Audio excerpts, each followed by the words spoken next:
حاضرین و سامعین، اللہ پاک کا شکر ہے جس نے ہمیں درس قرآن مجید کی بابرکت محفل میں حاضری کی توفیق عطا فرمائی ہے۔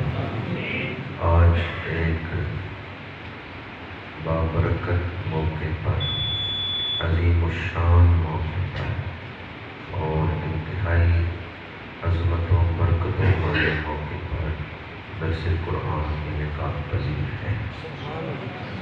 جو دن آپ نے گزارا ہے یہ انسانی تاریخ کا سب سے بڑا دن ہے۔ اس دن میں وہ ہستی تشریف لائے جو مخلوقات میں سب سے بڑی ہستی ہے، سب سے اولیٰ و اعلیٰ، مخلوقات میں حضور سے بڑا کوئی نہیں۔ تاریخ میں وہ دن سب سے بڑا دن ہے جس دن نبیوں کے امام دنیا میں تشریف لائے، مقصود کائنات تشریف لائے ہیں، سید العالمین تشریف لائے ہیں۔ الحمدللہ ہم سارے اہل ایمان بیٹھے ہوئے ہیں اور ایمان کی جان محبت رسول ہے، ایمان کی روح محبت رسول ہے۔ ایک ماں نے دعائیں مانگ کے بیٹا لیا، اللہ نے دعا قبول کی، بیٹا عطا کیا۔ 3-4 سال کی عمر کا وہ بیٹا بیمار ہوا، فوت ہو گیا، تو کیا مردہ جسم کو ماں گھر میں رکھے گی؟ وہ کہتی ہے اسے لے جاؤ دفنا دو۔ کیا اس ماں کو بیٹے سے محبت نہیں تھی؟ محبت تھی، اس نے دعائیں مانگ مانگ کے بیٹا لیا، لیکن جب روح نکل گئی تو بغیر روح کے خالی جسم کو وہ ماں بھی نہیں گھر رکھتی جو بڑا پیار کرتی ہے۔ جسم کی ساری ویلیو روح کی وجہ سے ہے، جسم کی ساری قدر و منزلت کس وجہ سے ہے؟ اسلام ایک جسم ہے تو اس کی روح محبت رسول ہے۔ دین اسلام ایک جسم ہے تو اس کی جان محبت رسول ہے۔ اعلیٰ حضرت نے لکھا اللہ کی سرتابہ قدم شان ہے یہ، انسان نہیں انسان وہ انسان ہے یہ۔ قرآن تو ایمان بتاتا ہے انہیں اور ایمان یہ کہتا ہے میری جان ہے۔ یہی بات علامہ اقبال نے بھی بیان کی، مغز قرآن روح ایمان جان دین ہست ہو بے رحمت للعالمین۔ مغز قرآن روح ایمان جان دین ہست ہو بے رحمت للعالمین۔ ایمان کی جان، ایمان کی روح محبت رسول ہے، اور اگر محبت رسول نہیں، عقل و دل و نگاہ کا مرشد اولی ہے عشق۔ عشق نہ ہو تو شرع و دین بت قطع تصورات، عشق نہ ہو تو شرع و دین بت قطع تصورات۔ با مصطفیٰ بے رساخ شرع کے دین ہما اوز، اگر با او نہ رسیدی تمام بول تحقیص۔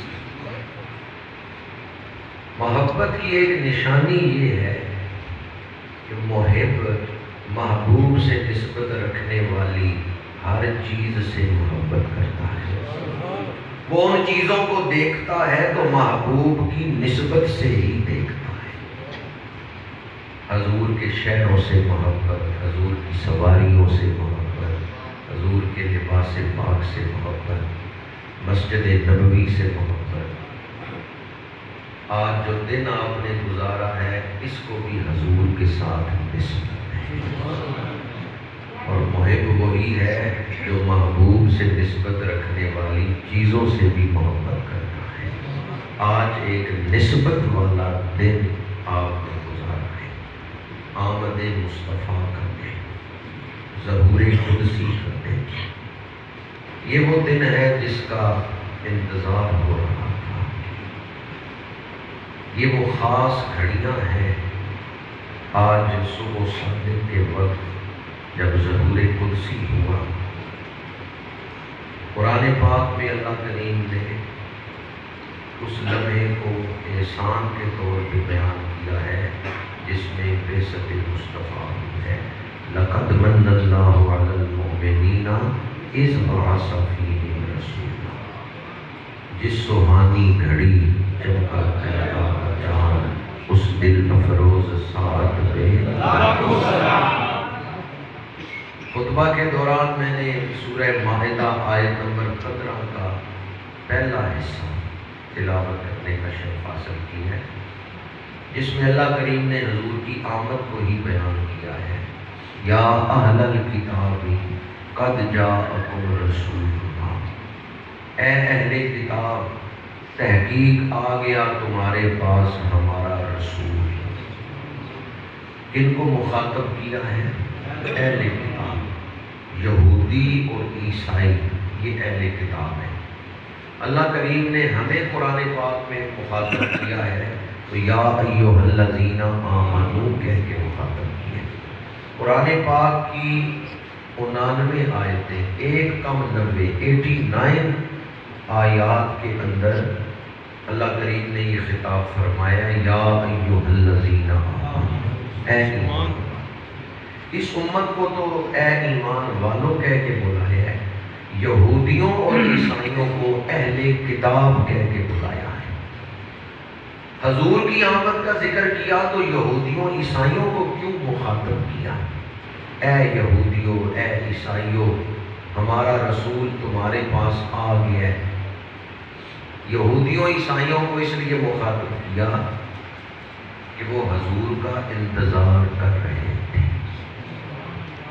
حضور کی نشانیوں سے وہ واقف تھے۔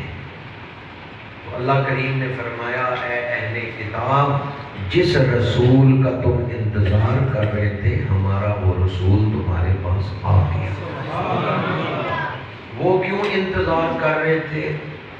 اس لیے کہ پہلے نبیوں نے حضور کی نشانیاں اپنی امتوں میں بیان کی تھی کہ ان شانوں والا رسول آئے تو کلمہ پڑھ کے ان کا امتی بن جانا۔ حضرت آدم علیہ السلام سے لے کے حضرت عیسیٰ تک ہر نبی نے کم از کم ایک محفل میلاد کی ہے جس میں حضور کی آمد کو بیان کیا۔ یہ بات میں مفسرین کی زبان سے بیان کر رہا ہوں۔ کس آیت کی تفسیر میں مفسرین نے سے لکھا ہے؟ جس آیت میں پہلی محفل میلاد کا ذکر ہے کہ اللہ کریم نے نبیوں کی ارواح کو اکٹھا کر کے فرمایا، وَإِذْ أَخَذَ اللَّهُ مِيثَاقَ النَّبِيِّينَ لَمَا آتَيْتُكُم مِّن كِتَابٍ وَحِكْمَةٍ ثُمَّ جَاءَكُمْ رَسُولٌ، اے نبیوں میں تمہیں کتاب و حکمت عطا کروں گا، پھر آ جائے تمہارے پاس شانوں والا رسول، مصدق لما معکم، جو تمہاری تصدیق کرنے والا ہو، لَتُؤْمِنُنَّ بِهِ وَلَتَنْصُرُنَّهُ، تو ضرور بھی ضرور ان پہ ایمان بھی لانا اور ان کی خدمت بھی کرنا۔ یہ وعدہ کن سے لیا ہے؟ انبیاء کرام سے۔ گھر کے سربراہ سے وعدہ لے لیا جائے تو گھر میں رہنے والوں سے الگ الگ وعدہ لینے کی ضرورت ہے؟ کوئی ضرورت نہیں ہے، کیونکہ سربراہ سے جو وعدہ ہو گیا۔ قبیلے کے سردار سے کوئی عہد لے لیا جائے تو سارا قبیلہ اس میں شامل ہے یا نہیں؟ ہمارے ملک کا وزیر اعظم کسی دوسرے ملک جا کے دستخط کرتا ہے کسی معاہدے پہ تو پوری پاکستانی قوم اس معاہدے میں شامل ہے۔ الگ الگ پوری قوم سے دستخط لینے کی ضرورت نہیں، چونکہ وزیر اعظم نے جو دستخط کر دیے۔ انبیاء سے جو وعدہ لیا جا رہا ہے امتیں اس وعدے میں شامل ہیں۔ آگے پھرنے کا ذکر تھا کہ اس کے بعد جو پھر جائے، نبیوں نے تو پھرنا نہیں تھا، وہ تو معصوم عن الخطا ہے۔ امکان جو پھرنے کا تھا وہ امتوں کے پھرنے کا۔ جب سربراہ سے وعدہ لے لیا گیا تو ماتحت اس وعدے میں شامل ہے۔ انبیاء سے وعدہ لیا گیا تو ان کی امتیں اس وعدے میں شامل ہیں کہ انہوں نے حضور پر ایمان لانا ہے۔ اس لیے انبیاء کرام نے کم از کم ہر نبی نے ایک محفل میلاد کر کے حضور کی نشانیاں اپنی امتوں کو بتائی ہیں۔ جب انہوں نے حضور کی نشانیاں بتائیں تو اب امتوں میں حضور کا انتظار ہو رہا ہے۔ جیسے ہم اپنے بچوں کو اسلام کی بنیادی باتیں یاد کرواتے ہیں کہ 5 نمازیں فرض ہیں، رمضان کے روزے فرض ہیں، 6 کلمے ہیں، نماز جنازہ کی دعائیں یاد کراتے ہیں، بنیادی باتیں ہم یاد کراتے ہیں اپنی اولاد کو، اسی طرح یہودی اور عیسائی حضور کی نشانیاں یاد کرواتے ہیں۔ حضرت سلمان فارسی یورپ سے آئے تھے مدینہ منورہ، تو 3 نشانیاں ہی انہیں بشپ نے بتائی تھی کہ یہ نشانیاں دیکھ کے ان کا کلمہ پڑھ لینا۔ آخری نبی اپنی ذات پر صدقہ استعمال نہیں کرتے، ہدیہ قبول کرتے ہیں، اور 2 کاندھوں کے درمیان مورے نبوت ہے۔ یہ 3 نشانیاں حضرت سلمان فارسی نے دیکھی، کلمہ پڑھ کے حضور کے غلام بنے۔ اس سے پتہ چلتا ہے کہ یہودی اور عیسائی حضور کی نشانیوں سے واقف تھے۔ پہلے نبیوں نے اپنی امتوں کے سامنے حضور کا ذکر کیا، حضور کا انتظار ہو رہا تھا، صدیاں گزرتی جا رہی ہیں، انتظار مصطفیٰ ہو رہا ہے، دور آ گیا حضرت ابراہیم علیہ السلام کا، آپ نے دعا مانگی، ربنا وابعث فیہم رسولا منہم، پروردگارہ وہ جو تو نے رسول بھیجنے کا وعدہ کیا تھا، میں ابراہیم دعا مانگتا ہوں وہ رسول بھیج۔ یتلو علیہم آیاتک، جو تیرا پیغام ان تک پہنچائے، تیری آیتیں انہیں سنائے، وَيُعَلِّمُهُمُ الْكِتَابَ وَالْحِکْمَةَ، اور انہیں کتاب و حکمت کی تعلیم دے۔ کتاب اور حکمت کیا ہے؟ اس پر بہت سارے تفسیری اقوال ہیں۔ ایک قول یہ ہے کہ یا اللہ وہ رسول بھیج دے جو ان لوگوں کو زندگی گزارنے کی جانچ سکھائے، جو انہیں جینا سکھائے کہ زندگی کیسے گزارنی ہے، زندگی کا مقصد کیا ہے، زندگی کی منزل کیا ہے، کائنات کا راز کیا ہے، کیوں اللہ نے ہمیں بنایا ہے، کہاں سے آئے ہیں، کہاں جانا ہے، حلال کیا ہے، حرام کیا ہے، طہارت کیا ہے، نجاست کیا ہے۔ یا اللہ وہ رسول بھیج دے جو انہیں زندگی گزارنے کا ڈھنگ سکھائے، جو انہیں کامیاب پرسکون زندگی گزارنے کی جانچ سکھائے۔ یہ ایک تفسیری قول میں نے بیان کی۔ دوسرا تفسیری قول، وَيُعَلِّمُهُمُ الْكِتَابَ وَالْحِکْمَةَ، یا اللہ وہ رسول بھیج دے جو انہیں تقدیر کے راز سمجھائے۔ ایک ہے میری خواہش، ایک ہے میری تقدیر، جہاں یہ دونوں آپس میں ٹکراتے ہیں وہاں میں پریشان ہو جاتا ہوں، میں کچھ اور چاہتا ہوں اور مجھے بنانے والے نے میرے نصیب میں کچھ اور لکھ دیا ہے، ہوگا وہی جو اس نے لکھا ہے، میری آرزو کچھ اور ہے، میری تقدیر میں کچھ اور لکھا ہوا ہے۔ جہاں میری خواہش اور میری تقدیر آپس میں ٹکراتے ہیں وہاں میں ڈسٹرب ہو جاتا ہوں، پریشان ہو جاتا ہوں۔ حضرت ابراہیم نے دعا مانگی، یا اللہ وہ رسول بھیج دے جو انہیں مایوس نہ ہونے دے، انہیں ہر حال میں جینا سکھائے۔ انہیں یہ لفظ قابل غور ہے۔ حکمت کی تفسیر کر رہا ہوں آپ کے سامنے، اگرچہ اور بہت سارے اقوال ہیں، حکمت کی تشریح میں حدیث بھی مراد لی گئی ہے اور بہت سارے اقوال ہیں۔ یہ 2 قول بہت کم بیان میں آئے ہیں۔ دوسرا قول میں آپ کے سامنے بیان کر رہا ہوں کہ یا اللہ وہ رسول بھیج دے جو ان لوگوں کو تقدیر کے راز سمجھا دے۔ اگر کبھی آپ کا دل بجھ جائے، مایوس ہو جائے، آج دل نہیں کر رہا بستر سے اٹھوں، آج کچھ کرنے کو دل نہیں کر رہا، مایوسی چھا گئی، دل بجھ گیا، تو اس وقت آج کے درس قرآن کو یاد کر لیں، شیطان نے میرے دل پہ قابو پا لیا ہے، کیونکہ مومن تو کبھی مایوس نہیں، لا تقنطوا من رحمت اللہ۔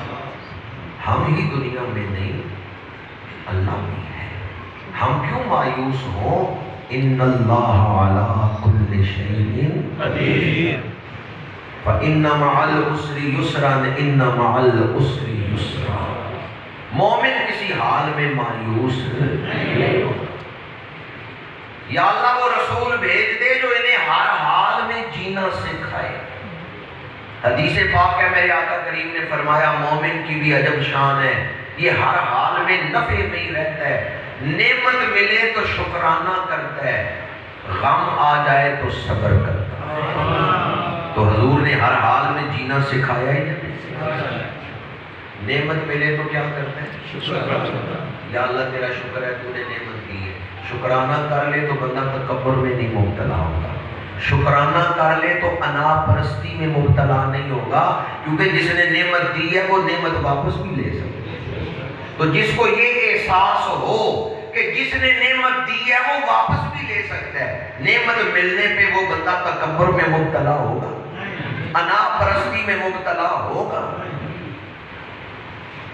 اور غم آ جائے، دکھ آ جائے، بندہ دل ڈھا بیٹھے، پریشان ہو جائے، اپنے فرائض ہی نہ ادا کرے، پھر بھی ناکام ہو گیا، تو حضور نے فرمایا دکھ آئے تو مومن صبر کرتا ہے کہ اس میں بھی میرے رب کی کوئی حکمت ہے، میرے لیے بہتری ہے جو یہ دکھ آیا ہے۔ غم میں اگر ہمارا نفع نہ ہوتا اللہ کبھی ہمیں غموں سے نہ ہوتا۔ یہ موضوع کسی اور وقت کے لیے چھوڑتا ہوں، آج اس کی زیادہ تشریح نہیں کرتا، صرف اتنا ہی عرض کر رہا ہوں حضرت ابراہیم نے کتنی وسعت ہے آپ کی دعا میں، کتنی گہرائیاں ہیں آپ کی دعا میں، یا اللہ وہ رسول بھیج دے جو ان لوگوں کو ہر حال میں جینا سکھائے، وَيُزَكِّيهِمْ، اور انہیں پاک کرے۔ دعا کا تیسرا حصہ کیا ہے؟